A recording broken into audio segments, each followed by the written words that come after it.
Why has no one written to me Why like has nobody this? told me my teeth look Why like aren't goats? men right? anymore anyway? Yeah. Why aren't men? Why hasn't anybody told me my teeth look like goat's teeth? Anyways.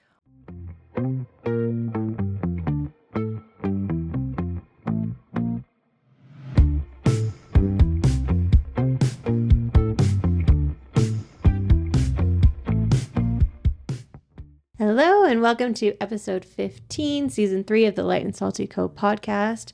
We're going through the Bible a week. A week. 1 week, a week. Once a week, a book a week. A week.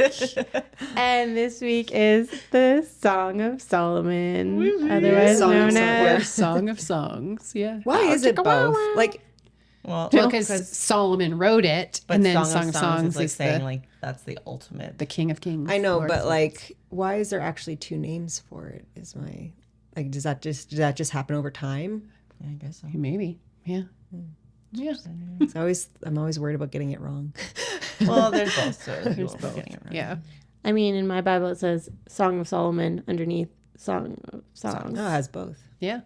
I think it just became something that where people, depending on what they went with, it just I wasn't sure if it was that thing of like Revelation versus Revelations, Revelations. yeah. And I'm like, okay, no, that's No. like actually wrong. Whereas I'm like, okay, Yeah. is this like when I say one, No, people are that's like, right. no, Chelsea. Yeah.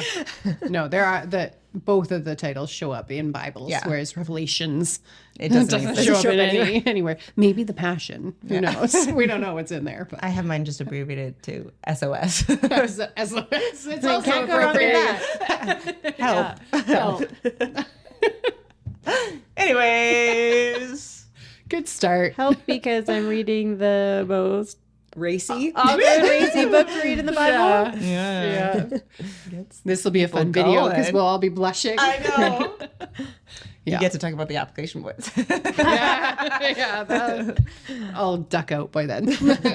All right, so what are we reading? Okay, so we are reading still within wisdom literature, but we're reading love poetry Ooh, within it. And so, yes, this is meant to be read as a whole poem, not taken apart. Yep. And there have been discoveries among Israel's surrounding nations, like Egypt and Babylon, that there's ancient love poetry found through all of them. So it's very similar with the imagery used and the language found in this.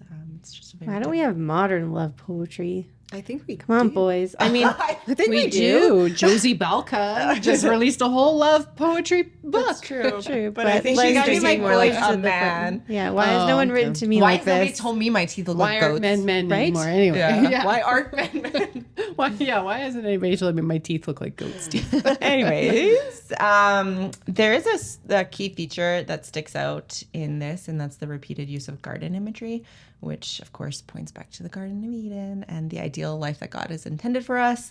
And so it's kind of like this perfect love story with a relationship that's untainted by the fallen world and sin, and it's just the way that God would have intended and designed it. So love is a gift, and it's meant to point to something greater, which is God's love. But on the flip side of that, culture, as we know, is telling us something completely different. There's an alternative to this idyllic relationship and marriage. What love and, looks like. So God's design of intimacy is unifying two people. But so one thing that we talked about with Proverbs is that we should be getting our knowledge from God. Yeah. And so when it comes to this, if we don't get our knowledge from God, when it comes to anything, we'll get it from the world. We'll get it elsewhere. Yeah. And so unfortunately, a lot of the things that we take away from sex, that we learn from sex, is not from God. It's Right. not, it's from what the world is teaching. And unfortunately, it's because the church has really not done the best job. Yeah, it's partly the church's fault on that one. Yeah. Because we avoid the topic. Yeah, it's like Became dirty, a taboo. Yeah, it's like taboo, dirty locker room Well, it's more talk. just that don't have sex. That's about it. Yeah, Yeah, purity it's culture, It's, like, yeah, it's become taboo instead of something that's actually spiritual. So then we see Christians not wanting to talk about it, and the people who are talking about it, the world is not teaching it Not from the good narrative. So we end up associating sex with something that it was never meant to be related Right. to. TV, porn, like all that kind of stuff. And then we become uncomfortable with it, and it starts to feel like it's wrong. But where you're going to gain from this that it is not. And so as we kind of It is not within the confines of a marriage Yes, between a yes, man of and a course. woman. Yes. But yeah, so as we kind of talked about at the top of this, Song of Songs is just a Hebrew idiom, kind of like King of Kings or Lord of Lords. It's just the Hebrew way of saying that this is the greatest of all. Yeah. The best of the best. Best of the best. Yeah, so some believe because Solomon had 700 wives and 300 concubines that it's unlikely that he was the actual author. I've also heard a theory that he wrote it at the beginning of his reign before he was taken by political associations and just But he's also power. mentioned in it, is he not? Like there's like Yeah, a part she where it mentions mentions she Solomon. mentions But the yeah, king. so what I'm saying is it could be like written about him. Some Okay. people saying that it was him, but it was at the beginning of his reign. Some people What say about at the end after being Yeah, like, that's look another at one, is that it all could have been, like, this is what I should have I done. wish I could have found that one. Yeah. Yeah. So when you're reading it, like, don't take in mind like, oh, well, his ideal marriage is thousands of them. Like, Me too. yeah, there's No. still, Yeah. yeah.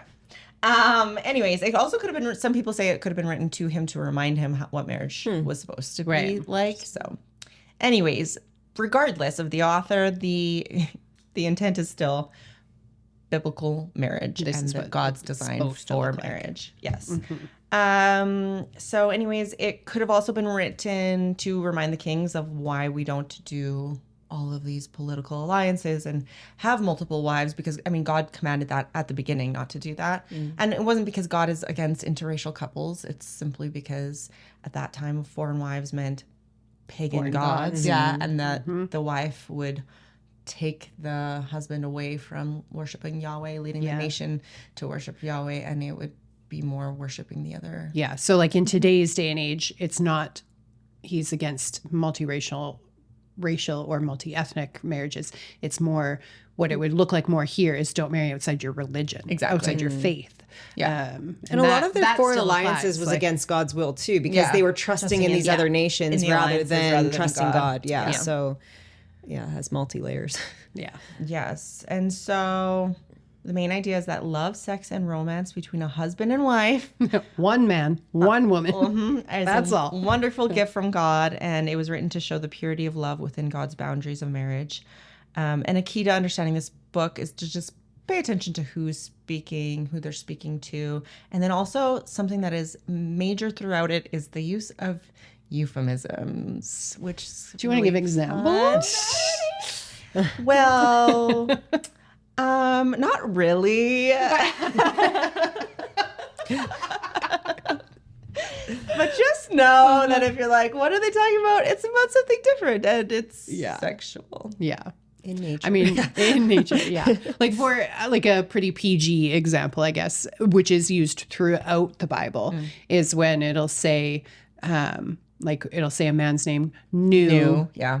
the woman's name. Well, the new or laid with, both of those are Sex. sex. He knew her. Well, and I was just gonna say, and like along with this, because this book is quite racy, like I've heard, again, I've never confirmed this myself, but I've heard it from a few sources where it's like back in the day, like Hebrews actually weren't allowed to read it till they were of a certain Yeah, age, I've heard that too. Yeah. because it was like It's not age appropriate. Yeah. I mean, that would probably go for today as well. I don't know that I would explain to a 6-year-old what this book means, but I don't know. I Fragrant. have not. Don't look at me. Fragrant. Well, yeah, oils. that's Yeah. so. Because I'm like, oh, well, what do things mean? I didn't know what a nard was, and so I'm like, she's going Someone back. is like, my nard gave forth its fragrance. So because I literally assumed the worst in this book, but then I had to look it up. But it's actually not. Nard is like a rare, expensive perfume.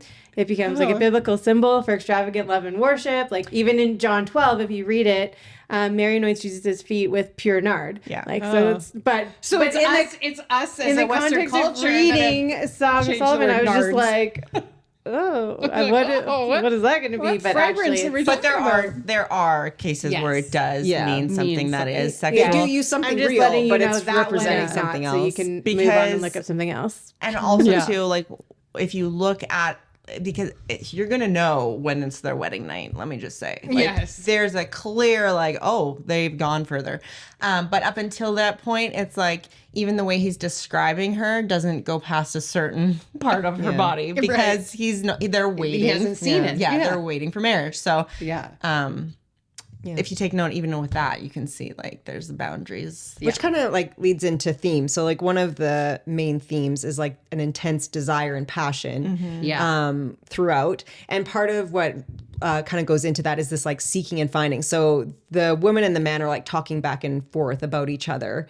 And like they're kind of like they're looking for each other, and so then they find each other, and then they'll like kind of like get up to a certain point, and then they're looking for each other again, and then they find each other, they embrace, they get up to a certain point, and then they're looking for it. So it's like this kind of cycle that goes throughout the book. So anyways, so that's kind of one of the themes. So obviously other themes are like courtship and marriage, physical and emotional intimacy.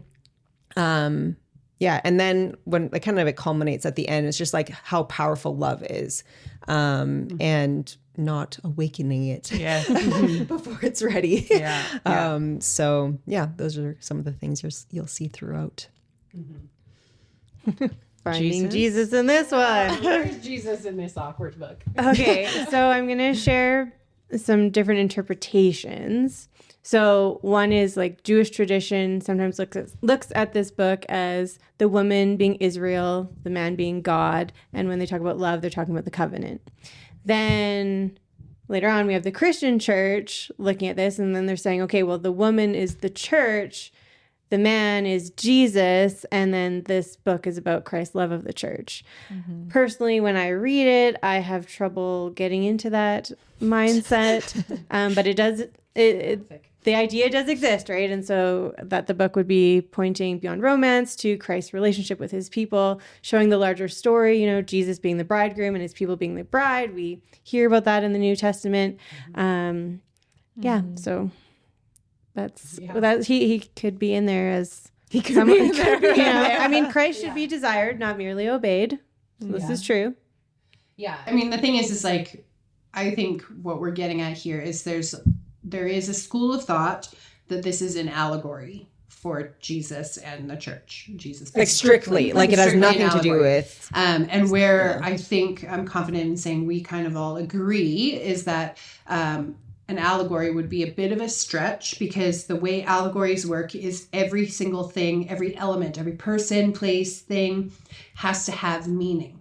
Yeah. Has to have like a symbol is a symbol. Like it all has meaning, but it has represents something. A separate meaning.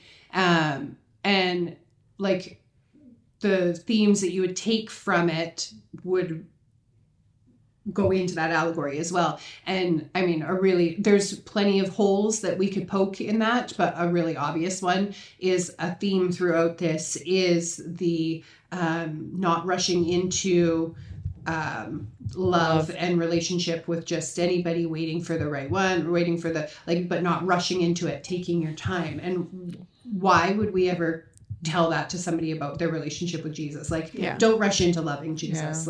Take your time with that. That doesn't make sense. And so I don't think we fall in the category of like, we think it's an allegory, but we do know just throughout scripture as a whole that marriage is one of the things marriage does is reflect the relationship between Jesus and his church. And so, yes, there are application things that you can pull out of this and then apply to. And so it can reflect the Jesus and his love for the church, and vice versa, how the church should be loving Jesus. But it's not necessarily not as obvious as Proverbs. It's not a one-for-one allegory. Yeah, it's not directly. It really was written as love poetry. Yeah, I love poetry. Like a love note. And so we can apply these things and we can see themes, but I wouldn't say. I wouldn't use the word allegory. Yeah. But don't come at me if you are one of the ones that do. Disclaimer. Yeah. So application. How do you apply this book to your life? Tell me. No. So things that you want to kind of keep in the back of your mind, questions to ask yourself. And this, I mean, to be honest, when I was like reading these, I was like, there was times where I was like, oh, this is really just like for single people. That should be paying attention to this for like what they look for. But there's stuff to take, like if you're already married, there's stuff to take for what a healthy marriage should look like and everything. But keep in mind, like in the back of your head, how does the book define true enduring love and commitment? And how is physical intimacy portrayed? What is the teaching, or what is this teaching about marriage? And on the flip side, like what does this book caution us against? Because there's definitely things that it's saying don't do. And then at the end, you can start to look at how does marriage mirror the relationship between Jesus and the church? And that's what it is. It's more of a mirror, a reflection, not this is a book about Jesus and the church. That's not what it is. But it does mirror those things. So keep those in mind as you're reading. If you're able to not blush through the whole thing, if you can start actually think. Read it out loud in a cafe. Read it out in a cafe, yeah. And then if you're marking down key verses, it would be chapter 8, verses 6 to 7. Those would be what I would mark down. So, yeah. Anything else? Short book, short podcast. Yeah. There we go. Real awkward one that we're just like, let's get out as fast as we can. Have fun, guys. Enjoy. Bye. Bye.